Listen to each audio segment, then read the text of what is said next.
Hello and welcome to Education 350. This is the first section of Chapter 1, which concentrates on development, and then you'll watch another video on the second portion of Chapter 1, which introduces the theories. So what is development? It's the process of growth. So as we continue to move from infancy to toddlerhood to early childhood, middle childhood, etc., that's moving forward in the process of development. Excuse me. Maturation, we mature not only physically, again, going through puberty, things like that, but also intellectually. And we'll talk about certain theorists, especially Piaget, who talks about how our cognitive development progresses over time. And learning, so the input that we get from the environment, relationships, experiences, all of that together incorporates how we develop. Now, we have 3 domains of development. And again, the textbook is nicely aligned with these 3 chapters for each age group. The first is physical domain. So when you think of domains of development, you want to think of how we change in that area over time. So physical development, we change physically, right? Our body size and proportions get larger, longer over time. Our appearance changes, the functioning of our body systems. Again, physical development would include things like puberty and our motor capacities. So we'll learn about fine and gross motor, and that is, the development of those skills is included under this domain. The second domain is the cognitive domain, and don't let the small description fool you. It is a large domain, and it's an important part of how we develop. So it is our intellectual abilities, but that incorporates a lot, right? Our intelligence, our reasoning, our problem solving, comprehension, attention, all of those type of things fall under how we develop cognitively. The last area can have multiple names. Our textbook refers to it as emotional and social, but you may have seen it as social-emotional, socio-emotional, psychosocial. All of those are talking about the same area of development. So what's nice with the book is they broke it down into emotions and our social interactions, right? So emotions, emotional communication, understanding of ourself, self-esteem, those kind of things, self-regulation. And then the social part is our interpersonal skills, our relationships, our interactions with peers and parents and teachers, and all of those types of relationships. Now, the connection between domains, and sorry if that's hard for you to read, but this is an example in infancy. So we can look individually at each domain.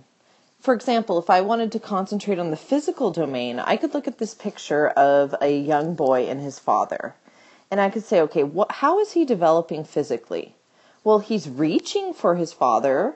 And again, we're not born being able to reach. So that is something that he's developed in his, few months of infancy. Now that action of reaching is really connected to the other domains. As he reaches, it contributes to his understanding of cause and effect. So in the cognitive domain, by him reaching and what happens after that contributes to his understanding of relationships, of interactions. So I put down here reaching for dad, in this instance, would equal for him getting picked up. So he starts to make that connection. Oh, when I want dad to pick me up, I'm going to reach for him. And again, that understanding leads to more development in the social-emotional domain. So by reaching back, the father strengthens their relationship by stimulating the infant with language and expressions of delight. If you see he has a smile on his face, he maybe provides verbal cues, and their relationship is now starting to be formed, again, through that one physical example of reaching. So when we look at an instance, an incident, different people may look at different things. Someone may concentrate on the cognitive domain. Someone may concentrate on the physical. So just take into account, we can look at the whole child when observing and see all of these different domains developing. Now, the periods of development are pretty much broken down into the nice little chart we have here. The prenatal period is considered conception to birth. Infancy and toddlerhood, birth to 2 or birth to 3, depending on what theorist we're talking about. So then that would change, and I'll write a little 3 here. So that would change early childhood to 2 or 3 to 6 or 7. Middle childhood, we can change to 6 or 7 to 11. But everybody agrees that adolescence is 11 to 18 and emerging adulthood is 18 to 25. Now, chapter 17 in your book, I'm going to write it down here, covers emerging adulthood. You are not responsible for that chapter. You go all the way up to chapter 16 and stop there. Now, what is a theory? Again, like I mentioned, you're going to see another chapter video about theories and getting you introduced to who they are, what they represent. But a theory is an orderly, integrated set of statements. Now, to me, it just means that it's organized. So these statements provide us with some kind of information. So they need to describe behavior, explain behavior, and predict behavior. So let's look at this example here, attachment. Now, again, we won't talk about attachment until chapter 7, but maybe you've heard of that before. You understand that attachment is a relationship, a connection, a bond. So attachment theory will describe infant behavior. So let's say we're watching an infant getting dropped off at infant care and the parent's leaving to go to work. We can describe what we see. So, the infant is crying when their parent is leaving. Well, then the theory can also explain why that is happening. Why? Because the child is becoming attached to his or her caregiver, and that bond is starting to be developed. He could go into, the different phases of attachment and provide more explanation. But again, we'll talk about that in chapter 7. And lastly, we try to predict either the consequence of what we're seeing or the benefits.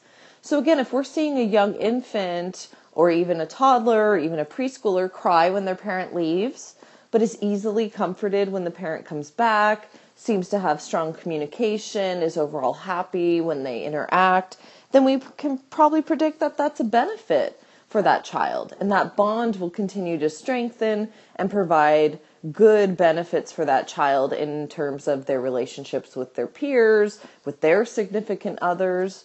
Or if we saw a strained relationship, we could maybe predict that, okay, this is not going to be positive for the child. Maybe they're going to struggle with peers or with teachers or with significant others.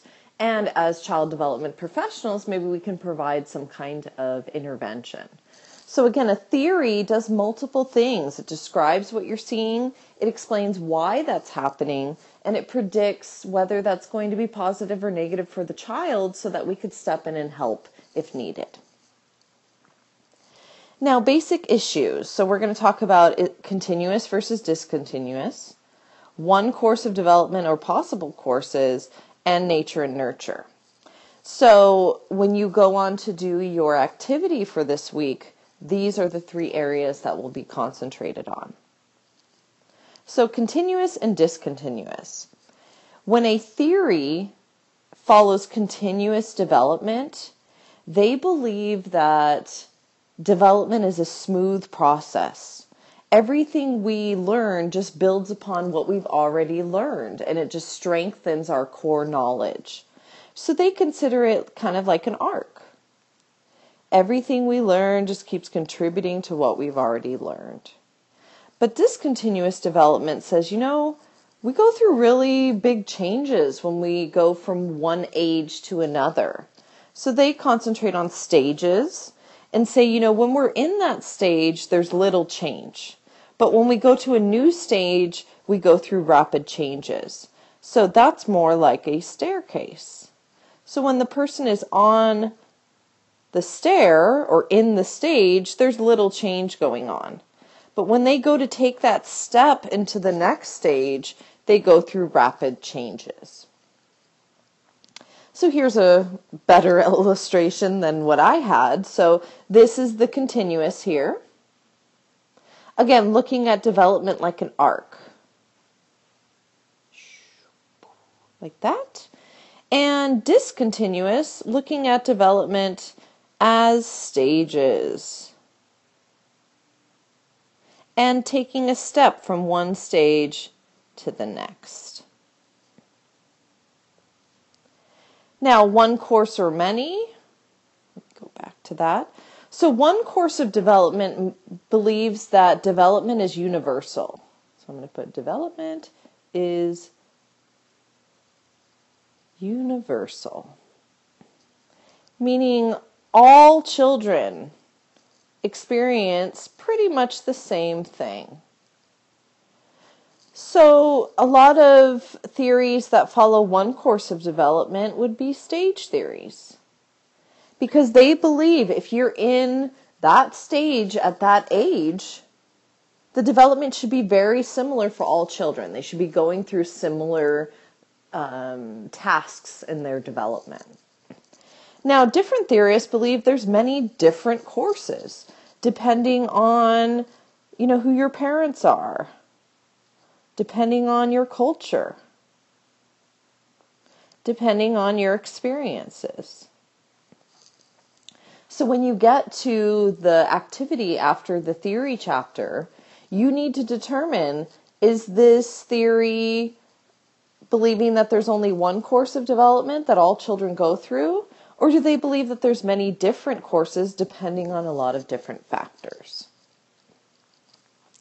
And lastly, we have that age-old debate, or they consider it maybe a controversy, about nature versus nurture. Is it nature that completely determines how we develop, or is it nurture? So nature refers to our biological, anything biological, things that are innate, genetic information passed to us from our parents, and they believe that that starts from birth. So let's say we end up needing glasses. Well, it must be in your biology. Maybe your parents had vision issues. If we have ADHD, one of your parents must have genetically passed that to you. So basically they believe when we're born, our genetics are already mapped out and our course of life just plays out what's already in our DNA. So again, these twins are going to have a very similar outcome because they're genetically similar. So these type of theorists that fall mainly under nature believe that all of our information is there when we're born, and we just need to have our experiences in order for them to play out. Now, nurture looks at it a little differently. They do believe that we're a biological being who's affected and influenced, but they feel like the influences are primarily environmental, so both physical and social. And they think of experiences before and after we're born. So think about it. What could we experience before we're even born? Well, if we're in the womb, we might experience something like maybe, unfortunately, hopefully this doesn't happen, but maybe alcohol. Let's say our mother ingested alcohol. Well, that's going to affect and influence our biology. So when we're born, we may be born with fetal alcohol syndrome. Other things like, our experiences. This child going to her classroom and living with her family is going to be different than this boy who lives in a different household, maybe has a different teacher, different friends. So they really look at those experiences that help mold who we become. So you're going to answer a question about nature versus nurture after you watch the video. And again, I'll use my children as an example. I have identical twin sons. I understand the nature part. They go through very similar things. They both had the same surgery when they were a month old, which was very biologically based. But similar to the example I used here, they've had different teachers, different friends, different sports and different activities they've been involved in. So which one is really the determinant of how we develop? Is it nature? Is it nurture? Or is it a combination of both? So I'd like you to reflect on that on the next task, which I believe is the journal. And that's the conclusion of this chapter.